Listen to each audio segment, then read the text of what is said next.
Today, let's talk about personal branding strategies in the legal profession to supersize and grow your business. Sharon Horne-Ellstrom here, and I like to dive into and share examples of different industries that I've worked in to help illustrate how you can take these same strategies and apply them to your business. We talked about the different categories of strategy development yesterday, and again, my favorite is picking successful things that have worked somewhere else and testing, tweaking, and trying them out in your industry, in your business, to help you stand out, differentiate yourself, and create the business that you want, right? Focused on helping the people that you're here to serve and help.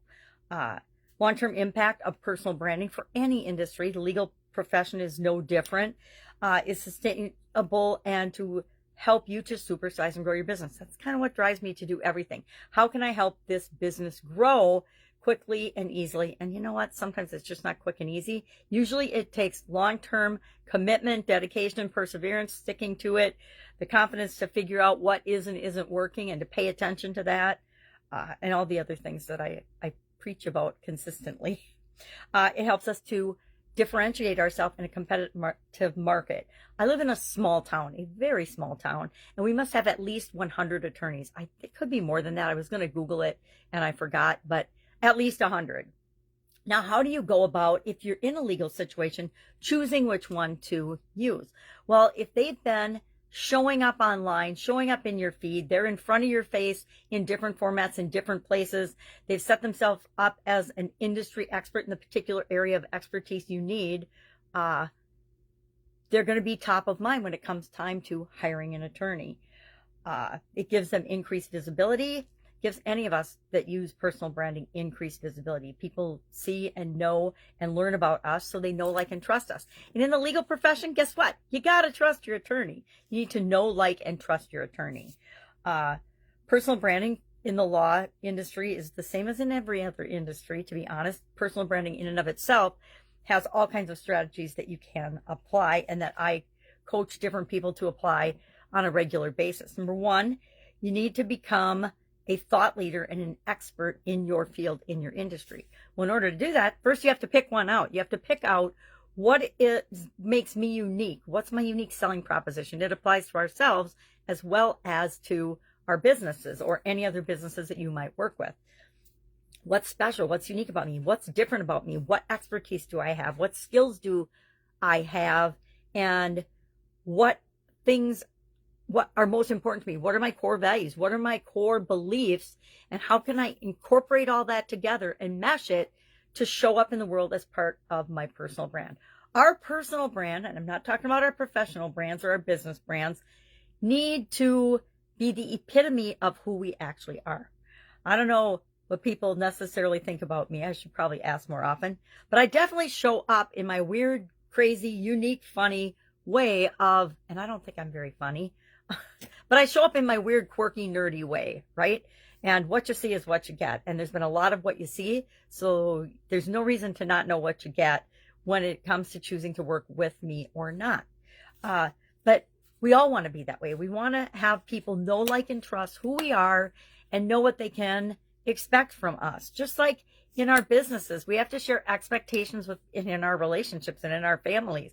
We have to share clear expectations, boundaries, etc. with people. So of course we want to, why would a legal professional want to have their personal brand out there?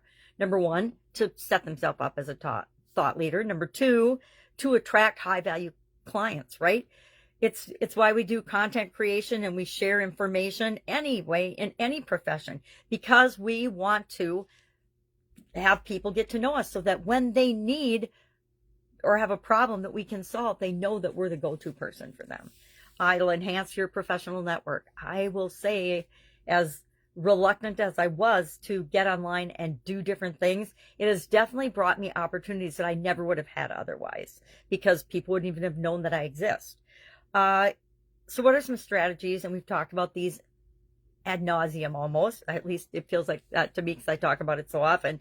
What are some strategies for our personal brand? Number one, you got to know what your USP is. Why are you here? Why are you different? Why should anybody care what you have to offer? And most importantly, I think, how can you help them? How can you serve them? What unique way of serving your clients and customers do you have, or what do you do? What are your, if you have proprietary processes and systems that you've put in place, share that with people. Share little glimpses of it so that they know that you actually have something different than the 99 other lawyers in your community.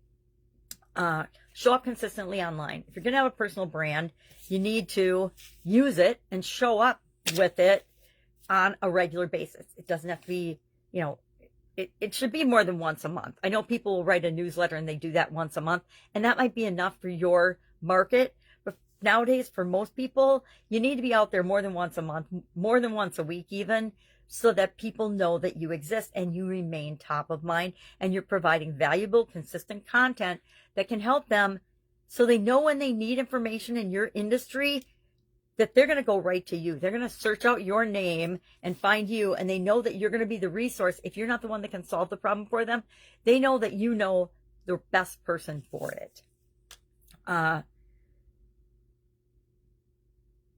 Lost my brain. Lost my train of thought. Also, we want to be, as far as showing up, being consistent, knowing who we are, being who we are, right? Be authentic, be true to yourself, be who you are. Sometimes I catch myself saying stuff and I'm like, okay, maybe I shouldn't have said that. But the truth is, that's who I am. Sometimes I say stuff that my kids cringe at or that I probably shouldn't. But we're all like that, right? We're emotional beings first, and then we temper our behavior or judge our behavior based on our intellect or our thoughts. So we want to be a thought leader, and in our content creation, we want to make sure that we're always adding relevant and creative, and I say fun, but I don't know how fun I am. Depends on your profession, what kind of content you want to provide, but you want to make sure that it's relevant and valuable to the people that you're sharing it with, the people that might be your customers someday. You also want to share client testimonials, client stories, and case studies, right? Sometimes we're not allowed to use people's exact information, name or business name, etc. Like in my Supersize Your Business group, most of my clients don't want people to know that they're my clients. And so we keep that confidential. We sign confidentiality agreements, but that doesn't mean I can't share general case studies and how things have played out in different businesses and different industries to help people learn and know and grow and see some of the things that we can absolutely do for them. Worked with a few lawyers, have not worked with, it's not my primary niche of people I work with, but I have worked with several attorneys to help them to tweak and test and come up with content and their personal branding information and strategies and stuff. Usually we outsource much of that because there are people that are far better at it than I am, but that's one of the first places we start when somebody wants to grow and build and supersize their business. So love to know, how's your personal brand going? I have some friends I should contact to work on mine, and I know it, but it just hasn't been a priority with all the other things that are going on in life. Added a Q&A to these videos every day, so if you have a question, you can just ask it and I will see it and answer it, probably in a future video. But I love getting feedback and questions, especially about, since we're focusing on business strategy these days, any business or industry strategy question you might have, please feel free to ask. And that goes with asking about anything. You can pretty much ask me anything and I will have an answer for it. Might not be your answer, but it'll be my answer. All right, have an awesome day. It's Friday, so enjoy your weekend. I will, of course, be with you tomorrow.